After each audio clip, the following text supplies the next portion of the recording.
ಈ ಟೀಸರ್ ಎಷ್ಟರ ಮಟ್ಟಕ್ಕೆ ನನಗಿಷ್ಟ ಆಯಿತು ಅಂತಂದರೆ, ಈ ಮೈಕನಲ್ಲಿ ಇಟ್ಕೊಂಡಿದ್ದೆ ನಾನು ಜೊತೆಯಲ್ಲಿ.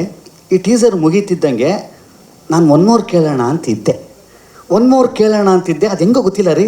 ಕರೆಕ್ಟಾಗಿ ನೀವು this teaser deserves another once more ಅಂತ ಅನ್ನುವಂಥದ್ದನ್ನು ನೀವು ಹೇಳಿದ್ರಿ. ಅದು ಫಸ್ಟ್ ಟೈಮು. ಎರಡನೇ ಸಲನೂ ಸಾಕಾಗಲಿಲ್ಲ. ಅವ್ರಿಗೆ ಅರ್ಥ ಆಯಿತು ಅಂತ ಕಾಣಿಸುತ್ತೆ. ಖಂಡಿತವಾಗ್ಲೂ ಸರ್, ಈ ಟೀಸರು ಬರೀ 3 ಸಲ ಅಲ್ಲ 10 ಸಲ ಹಾಕಿದ್ರು ನಾನು ನೋಡ್ತೀನಿ. ನಾನು ಅಷ್ಟು ಚಂದ ಮೂಡಿ ಬಂದಿದೆ ಅಂತ ಹೇಳೋದಕ್ಕೆ ಇಷ್ಟಪಡ್ತೀನಿ. So beautiful. ಶರಣ್ ಸರ್, ಈ ಟೀಸರ್ ತುಂಬ ಯೂನಿಕ್ ಆಗಿದೆ. ಈಗ ನೀವು ಹೇಳಿದ್ರಿ 3 ಅಲ್ಲ 10 ಸಲ ನೋಡಿದ್ರು ನಮ್ಗೆ ಅಷ್ಟು ಖುಷಿಯಾಗಿ ನೋಡ್ತೀವಿ ಅಂತ. You as an actor sir, ನೀವೆಂತೆಂಥ ಚಾಲೆಂಜಿಂಗ್ ಪಾತ್ರಗಳನ್ನು ಮಾಡಿದ್ದೀರಾ. ಇವ್ರು ಎಲ್ಲೂ ಕೂಡ ಸರ್, ಇದಕ್ಕೆ ಆ್ಯಕ್ಚುಲಿ ರಘು ನಿಡುವಳ್ಳಿ ಸರ್ ಅವರು ಡೈಲಾಗ್ಸ್ ಬರೆದಿದ್ದಾರೆ. ಈ ಟೀಸರಲ್ಲಿ ಅವರ ಅಮೇಝಿಂಗ್ ಡೈಲಾಗ್ಸ್ ನಮಗೆ ಕೇಳಿಸಿಲ್ಲ. ಬಟ್ ಒಬ್ಬ ಕಲಾವಿದನ ಶಕ್ತಿ, ಒಬ್ಬ ಟೆಕ್ನಿಷಿಯನ್ನ ಶಕ್ತಿ ಏನು ಅನ್ನೋದು ಈ ಟೀಸರ್ ಹೇಳುತ್ತೆ. ಎಲ್ಲೂ ಡೈಲಾಗ್ಸ್ ಇಲ್ಲದೆ ಬರೀ ಅಭಿನಯದಲ್ಲಿ, ಮ್ಯೂಸಿಕಲ್ಲಿ, ಕಣ್ಗಳಲ್ಲೇ ತೋರಿಸಿದಂಥ ಒಂದು ಟೀಸರ್. ಈ ಒಂದು ಯುನೀಕ್ನೆಸ್ ನಿಮ್ಗೆ ಎಷ್ಟು ಎಕ್ಸೈಟಿಂಗ್ ಅನಿಸ್ತು? ನನಗೆ ಈ ಥರದ ಪ್ರಯತ್ನಗಳು ಆಗಬೇಕಲ್ಲಪ್ಪ, ನಮ್ಮಲ್ಲಿ ಈ ಥರದ ಪ್ರಯತ್ನಗಳು ಆಗ್ತಾ ಇರಬೇಕಾಗಿತ್ತಲ್ಲ ಅಂತಂದಾಗ, ಖಂಡಿತವಾಗ್ಲೂ ಇತ್ತೀಚಿನ ದಿವಸಗಳಲ್ಲಿ ಆ ಬ್ಲ್ಯಾಂಕನ್ನು ಫಿಲಪ್ ಮಾಡುವಂಥ ಒಂದಿಷ್ಟು ತಂಡಗಳು ಬರ್ತಾ ಇರುವಂಥದ್ದು ಖಂಡಿತವಾಗ್ಲೂ ಕನ್ನಡ ಚಿತ್ರರಂಗ ತುಂಬ ಶ್ರೀಮಂತವಾಗ್ತಾ ಇದೆ, ತುಂಬ ಶ್ರೀಮಂತವಾಗಿದೆ ಅಂತ ಅನ್ನೋದಕ್ಕೆ ಈ ಥರದ ಸಿನಿಮಾಗಳೇ ಸಾಕ್ಷಿ. ಅದಕ್ಕೆ ಖಂಡಿತವಾಗ್ಲೂ ಆ ಸಾಲಿನಲ್ಲಿ ನಿಲ್ಲುವಂಥ ಇನ್ನೊಂದು ಈ ಥರದ ಪ್ರಯತ್ನದ ಸಿನಿಮಾ ಇದಾಗಿದೆ ಅಂತ ಅನ್ನೋವಂಥದ್ದು ಇದೆಯಲ್ಲ. ಈ ಒಂದು ಸ್ಟೇಜ್ ಮೇಲೆ ನಾನು ಬರೀ ಗೆಸ್ಟಾಗಿ ಮಾತ್ರ ಅಲ್ಲ, ತುಂಬ ಹೆಮ್ಮೆ ಆಗುತ್ತೆ ಒಬ್ಬ ಕನ್ನಡಿಗನಾಗಿ, ಒಬ್ಬ ಕನ್ನಡ ಚಿತ್ರರಂಗದವನಾಗಿ. Thank you. ಕೊತ್ತಲವಾಡಿ ಅಂತ ಅನ್ನೋವಂಥ ಸಿನಿಮಾದ ಟೀಸರ್ ಅಂತ ಅನ್ನೋವಂಥದ್ದನ್ನು ನಾವು ಇವಾಗ ನೋಡ್ತಾ ಇದ್ದೀವಿ. ಇಡೀ ಚಿತ್ರವನ್ನು ಸರ್ ಎಷ್ಟಿದೆ, ಒಂದು ನಿಮಿಷ ಇದೆಯಾ ಸರ್? 1:30 ನಿಮಿಷದಲ್ಲಿ ಈ ಸಿನಿಮಾ ಹೇಗಿರುತ್ತೆ ಅಂತ ಅನ್ನೋದನ್ನು ಎಷ್ಟು ಬ್ರೀಫಾಗಿ ಹೇಳಿದ್ದಾರೆ ಅಂತಂದರೆ ನೋಡಿ. ಆ್ಯಕ್ಚುಲಿ ಟೀಸರ್ ಅಂತ ಅನ್ನೋವಂಥದ್ದು ಒಂದು ಆಮಂತ್ರಣ, ಇನ್ವಿಟೇಷನ್ ಇದ್ದಂಗೆ. ಟೀಸರ್ ಈಗ ಆ್ಯಕ್ಚುಲಿ ಏನು ಗೊತ್ತಾ, ಮೊದಲಾದರೂ ಒಂದಿಷ್ಟು ಥರದ ಬೇರೆ ಥರದಲ್ಲಿ ನಾವು ಜನಗಳನ್ನು ಈ ಸಿನಿಮಾ ನೋಡಲಿಕ್ಕೆ ಬನ್ನಿ ಅಂತ ಅನ್ನೋವಂಥದ್ದು, ಪೋಸ್ಟರ್ ಆಗ್ಬೋದು, ವಿನೈಲ್ಸ್ ಆಗಿರ್ಬೋವಂಥದ್ದು, ಹೋರ್ಡಿಂಗ್ಸ್ ಆಗಿರ್ಬೋದು, ಇವಾಗೆಲ್ಲ ಹೋಗಿ ಇವಾಗ ಟೀಸರ್ ಖಂಡಿತವಾಗ್ಲೂ ಇವತ್ತು ಜನ ನಿಮ್ಮ ಟೀಸರ್ ನೋಡ್ತಿದ್ದಂಗೆ ಈ ಸಿನಿಮಾಗೆ ನಾನು ಹೋಗಬೇಕಾ, ಈ ಸಿನಿಮಾ ನಾನು ನೋಡಬೇಕಾ ಅಂತ ಡಿಸೈಡ್ ಮಾಡುವಂಥದ್ದು ಇವತ್ತು. ಯಾಕಂತಂದರೆ ಅಷ್ಟು ವಾಸ್ಟಾಗಿ ಎಲ್ಲರೂ ಕೂಡ, ಎಲ್ಲ ಆಡಿಯನ್ಸೂ ಕೂಡ ಎಕ್ಸ್ಪೋಸ್ ಆಗಿದ್ದೀವಿ ನಾವು. ಯಾವುದ್ಯಾವುದೋ ಭಾಷೆ, ಎಲ್ಲೋ ಪ್ರಪಂಚದ ಯಾವುದೇ ಮೂಲೆಯಲ್ಲಿ ಒಂದು ಚೆನ್ನಾಗಿರೋ ಸಿನಿಮಾ ಬಂದರೆ ಯಾರೋ ಒಬ್ಬರು ಫ್ರೆಂಡ್ ಬಂದು ಸರ್ ಆ ಸಿನಿಮಾ ನೋಡಿದ್ದೀರಾ ಅಂತ ಹೇಳ್ತಾರೆ. ಇವತ್ತು ಕಾಂಟೆಂಟ್ ಅಂತ ಅನ್ನೋವಂಥದ್ದು, ಸಿನಿಮಾದ ಕಂಟೆಂಟ್ ಅಂತ ಅನ್ನೋವಂಥದ್ದು ಎಷ್ಟು ಮುಖ್ಯ ಅಂತಂತಂದರೆ, ಈ ಸಿನಿಮಾ ನೋಡಬೇಕು ಅಂತ ಅನ್ಸೋದು ಖಂಡಿತವಾಗ್ಲೂ ಅದರ ಟೀಸರಿಂದ. ಆದರೆ ಈ ಟೀಸರಲ್ಲಿ ನನಗನ್ಸಿದ್ದು ನೋಡಬೇಕು ಅಲ್ಲ, ನೋಡಲೇಬೇಕು ಅಂತ ಅನ್ನೋವಂಥದ್ದು ಈ ತಂಡ ಮಾಡಿರುವಂಥದ್ದು. ಇದು ಈ ತಂಡಕ್ಕೆ ಸೇರಬೇಕಾಗಿರುವಂಥ ಹಿರಿಮೆ. ನಾನು ನೀವು ಕೇಳ್ತಿದ್ದಂಗೆ ಹೇಳ್ತೀನಿ, ಯಾಕಂದರೆ ನನಗೆ ಬಿಟ್ಟರೆ ಒಂದು 1 ಅವರ್ ಮಾತಾಡ್ತೀನಿ ಈ ಸಿನಿಮಾ ಬಗ್ಗೆ ಮಾತಾಡೋದು. ಇಲ್ಲ, ಆ ರೀತಿ ಮಾಡೋದೇ ಒಂದು ಚಿತ್ರದ ನಿಜವಾದ ಯಶಸ್ಸು ಸರ್. ಇನ್ನೊಬ್ಬ ಕಲಾವಿದನ ಇನ್ನಷ್ಟು ಮಾತಾಡಿಸ್ಬೇಕು ಅಂತ ಮಾಡಿಸುತ್ತಲ್ಲ, ಅದು ಆ ಚಿತ್ರದ ಒಂದು ಯಶಸ್ಸು. ಆ ಯಶಸ್ಸಿನ ಮೊದಲ ಹಂತವನ್ನು ನಾವು ತಲುಪಿಬಿಟ್ಟಿದ್ದೀವಿ. ಈಗ ಇನ್ನೊಂದು ವಿಷಯ ಬಹಳ ಇಂಪಾರ್ಟೆಂಟ್ ಆಗಿ ಮಾತಾಡಬೇಕಾಗಿರೋದು PA ಪ್ರೊಡಕ್ಷನ್ಸ್ ಬಗ್ಗೆ. ಪುಷ್ಪಾ ಮೇಡಮ್ ಹಾಗೂ ಅರುಣ್ ಸರ್ ಅವರು ಇವತ್ತು ನಮ್ಮ ಕನ್ನಡ ಚಿತ್ರರಂಗಕ್ಕಾಗಿರ್ಬೋದು ಅಥವಾ ಇಡೀ ವಿಶ್ವವೇ ಹೆಮ್ಮೆ ಪಡ್ತಾ ಇರುವಂಥ ಯಶ್ ಸರನ್ನು ನಮಗಾಗಿ ಕೊಟ್ಟಂಥ ಜನ್ಮದಾತರು ಅವರು. ನಾನಾಗಲೇ ಹೇಳ್ದಂಗೆ, ಇಲ್ಲ ನನ್ನ ಮಗ ಮಾತ್ರ ಬೆಳೆದ್ರೆ ಸಾಕಪ್ಪ ಅಂತ ಅನ್ಕೊಳ್ಳೋಂಥ ಯುಗದಲ್ಲಿ, ಇಲ್ಲ ಇನ್ನಷ್ಟು ಜನ ಬೆಳೆಯೋಣಲ್ಲ, ನಮಗೆ ಸಿಕ್ಕಿರುವಂಥ ಯಶಸ್ಸು, ನಮಗೆ ಸಿಕ್ಕಿರುವಂಥ ಒಂದು ಅವಕಾಶವನ್ನು ಬಳಸ್ಕೊಂಡು ಇನ್ನೊಂದಷ್ಟು ಒಳ್ಳೆ ಚಿತ್ರಗಳಿಗೆ, ಒಳ್ಳೆ ಕಲಾವಿದರಿಗೆ, ಒಳ್ಳೆ ಟೆಕ್ನಿಷಿಯನ್ಸ್ಗೆ ಒಂದು ಅವಕಾಶ ಮಾಡ್ಕೊಳ್ಳೋಣ ಅಂತ ಮುಂದೆ ಬಂದಿದ್ದಾರೆ.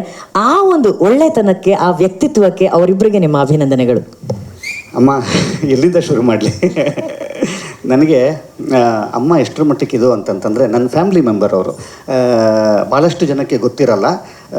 ಒಂದು ಹೇಳಿದ್ರೆ ನಿಜವಾಗ್ಲೂ ಅದು ಸರಿನೋ ತಪ್ಪೋ ಅದು ಗೊತ್ತಿಲ್ಲ, ಆದರೂ ಹೇಳ್ತೀನಿ. ಅಮ್ಮ ಹೇಳು ಅಮ್ಮ ಮೋಸ್ಟ್ಲಿ ಎಷ್ಟು ಸರ್ ಅವ್ರಿಗೆ ಎಷ್ಟು ಸಲ ಫೋನಲ್ಲಿ ಮಾತಾಡ್ತಾರೋ ಇಲ್ಲೋ ಗೊತ್ತಿಲ್ಲ, ಅದಕ್ಕಿಂತ ಹೆಚ್ಚು ನಮ್ಮ ಅಮ್ಮನ ಜೊತೆಲಿ ಮಾತಾಡ್ತಾರೆ ಅವರು. ಕೇಳಿಬೇಕಾರೆ ಸತ್ಯನಮ್ಮ. Best of friends, phone of friends. ದಿವ್ಸಕ್ಕೆ ಒಂದು 2-3 ಸಲ ಅಂತೂ ಫೋನ್ ಇರುತ್ತೆ. ಆಮೇಲೆ ನನಗೆ ಯೂಶ್ವಲಿ ನನ್ನ ಅಮ್ಮಂಗೆ ಸಖತ್ತು ಜನ ಫ್ರೆಂಡ್ಸು. ಎಂಗೇಜ್ ಬರ್ತಾ ಇದೆ ಅಂದರೆ ಮೋಸ್ಟ್ಲಿ ಇವ್ರು ಮಾತಾಡ್ತಿರ್ತಾರೆ ಅಂತ. ನಮ್ಮ ಅಮ್ಮಂದು ಎಂಗೇಜ್ ಬರ್ತಾ ಇದೆ ಅಂದರೆ ಅದು ಹೆಂಗೆ ಅರ್ಧ ಗಂಟೆ 3/4 ಅವರ್ ಮಾತಾಡ್ತಾರೆ. ಸರಿನಾ? ಇದು ಒಂದು ಬಾಂಡಿಂಗು ನನ್ನ ಮತ್ತು ಅಮ್ಮನ ಜೊತೆಯಲ್ಲಿರೋವಂಥದ್ದು. ನಮ್ಮ ಮನೆಗೆ ಬರ್ತಿದ್ದಂಗೆ ನಮ್ಮ ಮನೆ ಅಂದರೆ ನಮ್ಮ ತಾಯಿಯವರ ಮನೆ ಓಪನ್ ಮಾಡ್ತಿದ್ದಂಗೆ ಎದುರುಗಡೆ ಯಶ್ ಸರ್ ಅವ್ರದ್ದೇ ಫೋಟೋ ಇರೋದು. ಇದು ಒಂದು ಎಕ್ಸ್ಟೆಂಡೆಡ್ ಫ್ಯಾಮಿಲಿ. ಹೀಗಾಗಿ ಇಲ್ಲಿ ಒಂದು ಸಿನಿಮಾಗೆ ಟೀಸರ್ ಲಾಂಚಿಗೆ ಬಂದಿದ್ದೀನಿ ಅಂತ ಅನ್ನಿಸ್ತಾ ಇಲ್ಲ, ನನ್ನದೇ ಪ್ರೊಡಕ್ಷನಿನ ಒಂದು ಸಿನಿಮಾದಲ್ಲಿ ಲಾಂಚಿಗೆ ಬಂದಿದ್ದೀನಿ ಅಂತ ಅನ್ನೋ ಅಷ್ಟೇ ಖುಷಿ ಆಗ್ತಾ ಇದೆ ನನಗೆ. ಖಂಡಿತ ರೀ, ಇದು ನನ್ನದೇ ಸಿನಿಮಾ. ನನಗೆ ನಿಜಕ್ಕೂ ಈ ರ್ಯಾಂಬೋ ಸಿನಿಮಾದಲ್ಲಿ ನನಗೊಂದು ಆಯ್ತಲ್ಲ, ಒಂದು ಥರದ ಭಾವನೆ. ಖಂಡಿತವಾಗ್ಲೂ ಈ ಸ್ಟೇಜು ನನಗೆ ಅಷ್ಟೇ ಪ್ರಮುಖವಾಗಿದೆ, ಅಷ್ಟೇ ಅಮೂಲ್ಯವಾಗಿದೆ ಅಂತ ಹೇಳೋದಕ್ಕೆ ಇಷ್ಟಪಡ್ತೀನಿ. ಆಮೇಲೆ ನನಗೆ ಗೊತ್ತಿರೋ ಹಂಗೆ ಈ ಸಿನಿಮಾ ಶುರು ಮಾಡಿದ್ರೋ ಇಲ್ವೋ ಗೊತ್ತಿಲ್ಲ, ಒಂದು ಸಿನಿಮಾ ಮಾಡಬೇಕು ಅಂತ ನನಗೆ ಗೊತ್ತಿರೋಂಗೆ ಒಂದು 2 ವರ್ಷದಿಂದನೇ ಮಾತಾಡಿದ್ವಿ ನಾವು. ಖಂಡಿತವಾಗ್ಲೂ ಒಂದು 2 ವರ್ಷದ ಹಿಂದೆನೇ ಒಂದು ಸಿನಿಮಾ ಮಾಡ್ಬೇಕು ಕಣೋ ನಾನು ಅಂತಂದರು. ನಾನು ಅಮ್ಮ ನೀವು ಎಷ್ಟೊಂದು ಬ್ಯುಸಿ ಇರ್ತೀರಾ, ಹೆಂಗೆ ಇದು ಸಿನಿಮಾ ಹೆಂಗೆ ಶುರು ಮಾಡ್ತೀರಿ, ಹೆಂಗಾಗುತ್ತೆ ನಿಮಗೆ ಅಂತ. ಇಲ್ಲ ಕಣೋ, ಒಂದಿಷ್ಟು ಥರದ್ದು ಏನೋ ಬೇರೆ ಥರದ್ದು ಮಾಡಬೇಕು. ಚಿಕ್ಕದಾಗೆ ಮಾಡೋಣ ಬಿಡು, ಅದು ಅವ್ರೇನೋ ಬೆಳೆದ್ರು ಅದಾಯಿತು, ನಾವು ಒಂದೇನೋ ಮಾಡಬೇಕಲ್ವಾ ಅಂತಂದರು. ಎಷ್ಟು ಜನಕ್ಕೆ ಬರುತ್ತಿದ್ದು ನೋಡಿ, ಆ ಥರದ್ದು ಒಂದು ಮನೋಭಾವ ಆ ಥರದವ್ರಿಗೆ ಬಂದಿರೋದ್ರಿಂದನೇ ಈ ಥರದೊಂದು ಸಿನಿಮಾ ಆಗಿರೋ ಅಂಥದ್ದು. ಕನ್ನಡಕ್ಕೆ ಈ ಥರದ ಒಂದು ಪ್ರಯೋಗಗಳು ಅನಿವಾರ್ಯ ಅಂತನ್ನುವಂಥದ್ದನ್ನು ಹೇಳಲಿಕ್ಕೆ ಇಷ್ಟಪಡ್ತೀನಿ. ಅವ್ರಿಗೆ ನಾನು ನಿಜಕ್ಕೆ ಹೇಳ್ತೀನಿ, ಅವರು ಮನಸ್ಸು ಮಾಡಿದರೆ ಯಶ್ ಸರ್ ಅವರೇ ಡೇಟ್ ಕೊಟ್ಟಿರೋರು, ಯಶ್ ಅವ್ರನ್ನೇ ಹಾಕೊಂಡು ಅವ್ರು ಸಿನಿಮಾ ಮಾಡಬಹುದಾಗಿತ್ತು. ಅದು ಅಲ್ಲ ನೋಡಿ, ನಾನು ಅವಾಗಲೇ ಕರೆದು ಈ ಸಿನಿಮಾದಲ್ಲಿ ಯಾರ್ಯಾರಿದ್ದಾರೆ, ಎಷ್ಟು ಜನ ಡೆಬ್ಯೂಟೆಂಟ್ಸು ಅಂತ ಅನ್ನೋದನ್ನು ಸುಮ್ಮನೆ ಡೈರೆಕ್ಟರ್ನ ಕರೆದು ಹೇಳ್ತಿದ್ದೆ. ಡೈರೆಕ್ಟರ್ ಇಂದ ಹಿಡ್ಕೊಂಡು ಶ್ರೀರಾಜ್ ಅವರಿಂದ ಹಿಡ್ಕೊಂಡು ಮ್ಯೂಸಿಕ್ ಡೈರೆಕ್ಟರ್ ಅಂತ ಹೇಳಿದ್ರೆ ಅವರು ಫಸ್ಟ್ ಟೈಮ್, ಮತ್ತೆ ಇದರ RR ಮಾಡಿದಂಥವ್ರು ಅವರು ಕೂಡ ಫಸ್ಟ್ ಟೈಮರು, ಸ್ಟಂಟ್ ಮಾಡಿದವರು ಕೂಡ ಮೊದಲಿಗರು. ಇಷ್ಟು ಮೊದಲಿಗರನ್ನ ಇಟ್ಕೊಂಡು ಮಾಡಿರುವಂಥ ಒಂದು ಸಿನಿಮಾ ಅಂತಂದಾಗ ಖಂಡಿತವಾಗ್ಲೂ ಇದರ ಹಿಂದೆ ಇರುವಂಥ ಉದ್ದೇಶ ಇದೆ ಗೊತ್ತಾ.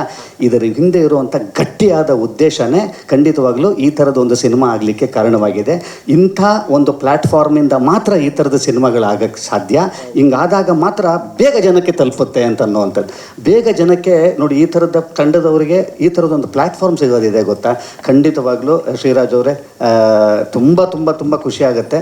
ಈ ಥರದ ಒಂದು ಬ್ಯಾನರಿನ ಒಟ್ಟಿಗೆ ನಿಮ್ಮ ಒಂದು ಲಾಂಚ್ ಆಗ್ತಾ ಇದೆ ಗೊತ್ತಾ. ತುಂಬ ರಾಯಲ್ ಎಂಟ್ರಿ ನಿಮ್ಮದು, ತುಂಬ ರಾಯಲ್ ಎಂಟ್ರಿ. ಭಗವಂತ ಇದೇ ಥರದ ಯಶಸ್ಸು ನಿಮಗೆ ಪೂರ್ತಿ ನಿಮ್ಮ ಕೆರಿಯರ್ ಪೂರ್ತಿ ಕೊಡಲಿ ಅಂತ ಅನ್ನೋವಂಥದ್ದು ನಾನು ನಿಮಗೆ ಆಶಯಿಸ್ತೀನಿ. ನಾನು ಅದೇ ಹೇಳಿದೆ ಮೇಡಮ್ಗೆ, ನನಗೆ ಆ್ಯಕ್ಚುಲಿ ಈ ಸಿನಿಮಾ ಶುರು ಮಾಡಿರೋಂಥದ್ದು ಗೊತ್ತಿಲ್ಲ ನನಗೆ. ಒಂದು 2 ವರ್ಷ ಆದಮೇಲೆ ಮತ್ತೊಂದು ಫೋನ್ ಬಂತು ನನಗೆ, ಶರಣ ಯಾವಾಗ ಸಿಗ್ತೀಯಾ ಅಂತಂದು. ನನಗೆ ಅವ್ರೇನು ಹೇಳೋದು ಬೇಕಾಗಿಲ್ಲ ನನಗೆ, ನಮಗೇನು ಫೋನ್ ಮಾಡ್ಕೊಂಡು ಯಾವಾಗ ಸಿಗ್ತೀಯ ಅಂತ ಏನು ಕೇಳೋದು ಬೇಕಾಗಿಲ್ಲ, ಬರ್ತಾ ಇರ್ತಾರಮ್ಮ ಅವರು. ಇನ್ನೊಂದು ನಿಜ ಹೇಳ್ತೀನಿ, ಮೆಣಸಿನ್ಕಾಯಿ ಚಟ್ನಿ ಮಾಡ್ತಾರ್ರಿ, ಎಕ್ಸ್ಟ್ರಾಡಿನರಿ. ಇದನ್ನ ಕೇಳಿದ್ದೀರಾ ನೀವು? ನಾವು ಚಟ್ನಿಗೆ ಮೆಣಸಿನ್ಕಾಯಿ ಹಾಕ್ತೀವಿ, ಆದ್ರೆ ಮೆಣಸಿನ್ಕಾಯ್ದೇ ಒಂದು ಚಟ್ನಿ ಆಗೋದು ಇದೇ ಫಸ್ಟ್ ಟೈಮ್ ಕೇಳಿರೋದು. ವಾವ್ ಸರ್, ಎಕ್ಸ್ಟ್ರಾಡಿನರಿ ಮಾಡ್ತಾರೆ. ಸೊ ಇದು ನಮ್ಮ ಮನೇಲಿ ನನಗಿಂತ ನನ್ನ ವೈಫ್ ಜಾಸ್ತಿ ಪೆಟ್ ಅವ್ರಿಗೆ. ಆ ಥರದ ಫೋನೋ ಫ್ರೆಂಡ್ಸ್ ಅವರೆಲ್ಲರೂ ಸಿನಿಮಾ ಒಂದು ಶೆಡ್ಯೂಲ್ ಆಯಿತು ಕಣಪ್ಪ ಅಂತಂದರು. ನಾನು 2 ವರ್ಷದ ಹಿಂದೆ ಸುಮ್ಮನೆ ಹೇಳಿದ್ರಲ್ಲಮ್ಮ ಅಂತಂದೆ. ಇಲ್ಲೆಲ್ಲ ಒಂದು ಒಳ್ಳೆ ಕತೆ ಸಿಕ್ತು, ಒಬ್ಬ ಒಳ್ಳೆ ಡೈರೆಕ್ಟರ್ ಸಿಕ್ಕಿದ್ದಾನೆ, ಸಿಕ್ಕಾಪಟ್ಟೆ ಟ್ಯಾಲೆಂಟೆಡ್ ಅವನು, ತುಂಬ ಚೆನ್ನಾಗಿ ಆಗ್ತಾನೆ ಕಣೋ. ಅವನ ಕತೆ ಕೇಳ್ತಿದ್ದಂಗೆ ಇಲ್ಲ ಈ ಹುಡುಗನಿಗೆ ನಿಜವಾಗ್ಲೂ ಒಂದು ಸಿನಿಮಾ ಮಾಡಬೇಕು ಅಂತ ಅನ್ನಿಸ್ತು. ನಾನು ಸ್ಟಾರ್ಟ್ ಮಾಡಿದ್ದೀನಿ, ಫಸ್ಟ್ ಶೆಡ್ಯೂಲ್ ಮುಗಿಸಿದ್ದೀನಿ ಅಂತ ಹೇಳಿದ್ರು. ಅಲ್ಲಿ ಅವರು ಉದ್ದೇಶ ಗೆದ್ದಿರೋ ಅಂಥದ್ದು. ಉದ್ದೇಶಗಳು ಗೆಲ್ಲಬೇಕು ಅಂತ ಅನ್ನೋದಕ್ಕೆ ಅವರಲ್ಲಿರೋ ಅಂಥ ಒಂದು ಪರಿಪೂರ್ಣವಾದಂಥ ಒಂದು ಉದ್ದೇಶ ಇದೆಯಲ್ಲ, ಇವತ್ತು ಪ್ರತಿಯೊಂದು ಫ್ರೇಮಿನ ಮೇಲೂ ನನಗೆ ಕಾಣಿಸ್ತಾ ಇರೋವಂಥದ್ದು ಅವರಲ್ಲಿರೋ ಅಂಥ ಆ ಉದ್ದೇಶನೇ. ಖಂಡಿತವಾಗ್ಲೂ ಆ PA ಪ್ರೊಡಕ್ಷನ್ಸ್ ಅಂತ ಅನ್ನೋವಂಥದ್ದು ನಾವು ಕರ್ನಾಟಕದಲ್ಲಿ ಕನ್ನಡದಲ್ಲಿ ಇತಿಹಾಸಗಳಲ್ಲಿ ನಾವು ಕೇಳಿದ್ದು ತುಂಬ ದೊಡ್ಡ ಬ್ಯಾನರನ್ನು. ಪೂರ್ಣಿಮಾ ಪ್ರೊಡಕ್ಷನ್ಸು, ವಜ್ರೇಶ್ವರಿ ಅಂತ ಅನ್ನೋವಂಥದ್ದು, ಈಶ್ವರಿ ಪ್ರೊಡಕ್ಷನ್ಸ್ ಅನ್ನೋವಂಥದ್ದು. ಖಂಡಿತವಾಗ್ಲೂ ಆ ಥರದ ದೊಡ್ಡ ಪ್ರೊಡಕ್ಷನಿನ ಸಾಲಿಗೆ PA ಪ್ರೊಡಕ್ಷನ್ ಸೇರಲಿ ಅಂತ ಅನ್ನೋವಂಥದ್ದು ಆ ಭಗವಂತನಲ್ಲಿ ಕೇಳ್ಕೊಳ್ತೀನಿ. ಆಮೇಲೆ ಪೃಥ್ವಿ ಸರ್, ನಿಮ್ಮ ಬಗ್ಗೆ ನನಗಿಷ್ಟು ಮಾತಾಡೋವಂಥದ್ದಿದೆ. ಖಂಡಿತವಾಗ್ಲೂ ನಾನು ಭಾಳಷ್ಟು ಸಲ ಹೇಳ್ತಾ ಇರ್ತೀನಿ. ನನ್ನ ಮಗನ ಹತ್ರ ಬೆಳಿಗ್ಗೆ ಮಾತಾಡಿದೆ ನಾನು. ಪೃಥ್ವಿ ಅವ್ರದ್ದು ಒಂದು ಸಿನಿಮಾ ಲಾಂಚಿಗೆ ಹೋಗ್ತಾ ಇದ್ದೀನಿ ಅಂದ ತಕ್ಷಣ ನನ್ನ ಮಗ ಒಂದಿಷ್ಟು ಸಿನಿಮಾಗಳನ್ನ ನೋಡ್ತಾ ಇರ್ತೀನಿ ಇತ್ತೀಚಿನ ದಿವಸಗಳಲ್ಲಿ. ಯಾವ ಸಿನಿಮಾದು ನೀವು ಬೇಕಾದ್ರೆ ಇವತ್ತು ಈ ಶೋ ಇಲ್ಲದೆ ಇದ್ದಿದ್ರೆ ಇಲ್ಲೆಲ್ಲೋ ಕೂತಿರ್ತಿದ್ದ ಅವನು. ಅಷ್ಟರ ಮಟ್ಟಿಗೆ ಸಿನಿಮಾ ಫ್ಯಾನ್ ಅವನು. ಬರ್ಬೇಕಾದ್ರೆ ಪೃಥ್ವಿ ಅವ್ರದ್ದು ಅಂತ ಇದ್ದಂಗೆ ತಕ್ಷಣ ನಾವು ಮಾತಾಡಿದ್ದೆ ನಿಮ್ಮ ಚಾಯ್ಸಸ್ ಆಫ್ ಫಿಲಮ್ಸು ಮತ್ತು ನಿಮ್ಮ ಡೆಡಿಕೇಶನ್ ಸರ್. ಖಂಡಿತವಾಗ್ಲೂ ನಾನು ಪ್ರತಿಯೊಂದು ಫ್ರೇಮಲ್ಲಿ ಇವ್ರು ಏನು ಹೇಳಿದ್ರಲ್ಲ, ಕಣ್ಣಲ್ಲಿ ಆ್ಯಕ್ಟ್ ಮಾಡುವಂಥದ್ದು, ನಿಮ್ಮ ಡೆಡಿಕೇಶನ್, ಒಂದು ಪಾತ್ರಕ್ಕೆ ನಾನು ಈ ಸಿನಿಮಾದಲ್ಲಿ ಇದೇನೋ ಆಗಿದ್ದೀರಾ ನೀವು, ಈ ಸಿನಿಮಾದಲ್ಲಿ ಇದೇನೋ ಆಗಿದೆ. ನಮ್ಗೆ ಒಂದಿಷ್ಟು ಸಿನಿಮಾಗಳನ್ನ ನೋಡ್ಕೊಂಡು ಬಂದಿದ್ದೀನಿ, ಯಾವ್ಯಾವ ಪಾತ್ರಕ್ಕೆ ಏನೇನು ಆಗಬೇಕೋ ಅದನ್ನು ಒಬ್ಬ ನಟನಾಗಿ ತೀರಾ ನಿಮ್ಮನ್ನು ನೀವು ಸರೆಂಡರ್ ಮಾಡ್ಕೊಳ್ಳೋದಿದೆ ಗೊತ್ತಾ, ಅದು ಬಹಳ ಅಪರೂಪದ ನಟರಿಗೆ ಮಾತ್ರ ಸಾಧ್ಯವಾಗುತ್ತೆ. ಅದು ಆ ಅಪರೂಪದ ನಟರಲ್ಲಿ ನೀವು ಒಬ್ಬರಾಗಿದ್ದೀರಿ ಅಂತನ್ನುವಂಥದ್ದು ನನಗೆ ಹೆಮ್ಮೆ. ಆಮೇಲೆ ನಿಮಗೆ ಗೊತ್ತಿಲ್ಲ, ನಂದು ಒಂದು ಥರದ ಸ್ಕೂಲು ಸರ್. ಒಂದು 100 ಸಿನಿಮಾ ಒಂದು ಶೈಲಿಯಲ್ಲಿ ಮಾಡಿ 100ನೇ ಸಿನಿಮಾ ಆದ ನಂತರ ಮತ್ತು ಆ ಶೈಲಿನ ಬಿಟ್ಟಿಲ್ಲ. ಅಂದರೆ ಆ ಶೈಲಿ ಕಂಟಿನ್ಯೂ ಮಾಡಬೇಕಾ ಅಥವಾ ಶಿಫ್ಟ್ ಆದರೆ ತಪ್ಪಾ, ಇಲ್ಲ ಸರ್ ನೀವು ಚೆನ್ನಾಗಾದರೆ ಓಕೆ, ಚೆನ್ನಾಗಾಗಿಲ್ಲ ಅಂತಂತ ಇವನಿಗೆ ಬೇಕಾಗಿತ್ತ ಶರಣ್ಗೆ ಅಂತನ್ನುವಂಥದ್ದು, ಈ ಥರದ್ದೊಂದು ಚಾಲೆಂಜು, ಗೊಂದಲ ಚಾಲೆಂಜು ಪ್ರತಿ ಸಿನಿಮಾನೂ ಒಂದೊಂದು ಇದಾಗೇ ಇರುತ್ತೆ. ನೀವು ಆಯ್ಕೆ ಮಾಡ್ಕೊತಿದ್ದೀರಿ ಗೊತ್ತಾ ಪಾತ್ರಗಳನ್ನು. ಖಂಡಿತವಾಗ್ಲೂ ನನಗೆ ಖುಷಿ ಆಗೋದೇನು ಅಂತಂತಂದರೆ, ನಿಮ್ಮನ್ನು ಫಾಲೋ ಮಾಡ್ತೀನಿ ನಾನು ಎಷ್ಟೋ ವಿಷಯದಲ್ಲಿ. ಖಂಡಿತವಾಗ್ಲೂ ಸರ್, ಇದು ನಾನು ಯಾವುದೋ ಉತ್ಪ್ರೇಕ್ಷೆಗೆ ಹೇಳ್ತಾ ಇಲ್ಲ, ನ್ಯೂ ಏಜ್ ಆ್ಯಕ್ಟರ್ಸ್ ಇದಾರಲ್ಲ, ನ್ಯೂ ಏಜ್ ಆ್ಯಕ್ಟಿಂಗ್ ಅಂತ ಅನ್ನೋವಂಥದ್ದು ಇದೆಯಲ್ಲ ನಮ್ಮಲ್ಲಿ ಇವತ್ತು ಕನ್ನಡ ಚಿತ್ರರಂಗದಲ್ಲಿ ಒಂದಿಷ್ಟು ಹೊಸ ಪೀಳಿಗೆಗಳು ಬರ್ತಾ ಇರುವಂಥದ್ದು. ಅದರಲ್ಲಿ ಒಂದಿಷ್ಟು ಹೆಸರುಗಳನ್ನ ತೆಗಿಬೇಕು, ನಾನು ಹಿಂಗೆ ಆಯ್ಕೆ ಮಾಡಿ ಇಡಬೇಕು ಅಂತಂತಂದರೆ ಭಾಳ ಬೇಗ ಸಿಗೋವಂಥ ಹೆಸರು ಪೃಥ್ವಿ ಎಂಬರೋರು. ಖಂಡಿತವಾಗ್ಲೂ ನನಗೆ ಬಹಳ ಖುಷಿ ಆಗುವಂಥದ್ದು ನಿಮ್ಮ ಡೆಡಿಕೇಶನ್ನು. ಕಾವ್ಯ ಅವರೇ, ನಿಮ್ಮ ಆವಾಗಲೇ ಮಾತಾಡ್ತಾ ಇದ್ದೆ, ಎಷ್ಟು ಚೆಂದ ಆ್ಯಕ್ಟ್ ಮಾಡಿದರೆ, ಎಷ್ಟು ಚೆಂದ ಕಾಣಿದೆ. ಆಮೇಲೆ ನೀವಾಗಿಲ್ಲ, ಬೇರೆ ಈ ಪಾತ್ರ ಏನು ಕೇಳುತ್ತೋ ಅದಾಗಿದ್ದೀರಿ ನೀವು ಅಂತ ಅನ್ನುವಂಥದ್ದು. ನಮ್ಮತನ ಅಂತ ಬರುತ್ತೆ. ಈಗ ಯೂಶಲಿ ನೀವು ಹೇಳಿದ್ರಲ್ಲ, ನೇಟಿವಿಟಿ ನೋಡಿ, ಅಲ್ಲಿ ಅವ್ರ ನೇಟಿವಿಟಿ, ಇಲ್ಲಿ ಇವ್ರ ನೇಟಿವಿಟಿ ಅಂತ ಅನ್ನುವಂಥದ್ದು. ಈ ಸಿನಿಮಾದಲ್ಲಿ ಇರೋವಂಥ ವಿಶೇಷತೆ ನಾನು ಹೇಳ್ತೀನಿ, ಎಲ್ಲಿಂದ ಅಂತ ಶುರು ಮಾಡ್ತೀನಿ. ಈ ಸಿನಿಮಾದ ಹೆಸರು ಕೊತ್ತಲವಾಡಿ ಅಂತ ಅನ್ನುವಂಥದ್ದು. ಈ ಕೊತ್ತಲವಾಡಿ ಅಂತಂದ ತಕ್ಷಣ ಒಂದು ಟೀಸರ್ ಏನೋ ಚಿಕ್ಕದೊಂದು ಪೋಸ್ಟರ್ನ ಬಿಟ್ಟಿದ್ರಿ ನೀವು. ಒಂದು ಪೋಸ್ಟರ್ ಬಿಟ್ಟಾಗ ಒಂದಿಷ್ಟು ಕಮೆಂಟ್ಸ್ ನೋಡಿದೆ ನಾನು. ನನಗೆ ಕೊತ್ತಲವಾಡಿ ಅನ್ನೋದು ಏನು ಅಂತ ಅನ್ನುವಂಥದ್ದು ಗೊತ್ತಿರಲಿಲ್ಲ.